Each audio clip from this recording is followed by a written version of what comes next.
آقا اور نوکر۔ کسی زمانے میں چین میں ایک امیر احمق آدمی رہتا تھا۔ اس کا نام پنگسن تھا۔ اس کا ایک نوکر پوشیح تھا۔ وہ اپنے آقا سے بھی زیادہ بیوقوفی کی حرکتیں کرتا تھا۔ ایک دن پنگسن نے سوچا کہ دریا کے کنارے چہل قدمی کرے۔ اس نے اپنے جوتے پہنے، خیال نہیں کیا کہ ایک جوتے کا تلا موٹا اور ایک کا پتلا ہے۔ وہی جوتے پہن کر ٹہلنے لگا۔ پیچھے پیچھے اس کا نوکر بھی تھا۔ تھوڑی دیر چلنے کے بعد پنگسن کو محسوس ہوا کہ چلنے میں دقت پیش آ رہی ہے۔ ایک پیر دوسرے کے مقابلے میں نیچے چلا جاتا ہے۔ نوکر نے کہا، میرے پیر میں شاید کچھ تکلیف ہے۔ نوکر نے جواب دیا، شاید بارش سے سڑک پر گڑھے پڑ گئے ہوں۔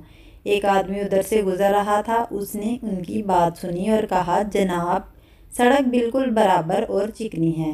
بارش بھی عرصے سے یہاں نہیں ہوئی، پھر میرے پیر کیوں اوپر نیچے جا رہے ہیں؟ پنگسن نے پوچھا۔ اجنبی نے کہا، جناب، آپ ایک موٹے تلے کا اور ایک پتلے تلے کا جوتا پہنے ہوئے ہیں، اس کی وجہ سے آپ کو چلنے میں تکلیف ہو رہی ہے۔ اگر آپ کے دونوں جوتوں کے تلے برابر ہوں تو چلنا کچھ دشوار نہیں ہوگا، آپ کو ٹہلنے میں لطف آئے گا۔ پنگسن نے جوتوں کی طرف دیکھا اور یقین ہو گیا کہ آدمی ٹھیک کہہ رہا ہے۔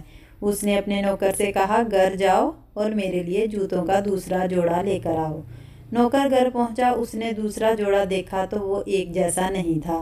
ایک کا تلا موٹا تو دوسرے کا پتلا تھا۔ اس نے سوچا، یہ تو بالکل ویسے ہی جوتے ہیں جیسے اس کے آقا پہنے ہوئے ہیں اور جن کی وجہ سے ان کو تکلیف پہنچ رہی ہے، تو پھر ان جوتوں کو لے جانے کا کیا فائدہ؟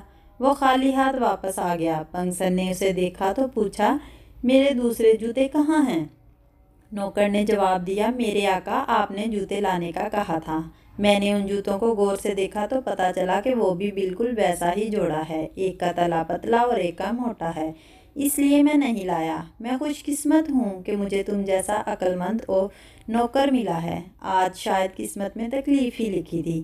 پنگسن نے کہا اور انہی جوتوں کے ساتھ چہل قدمی کرتے رہے۔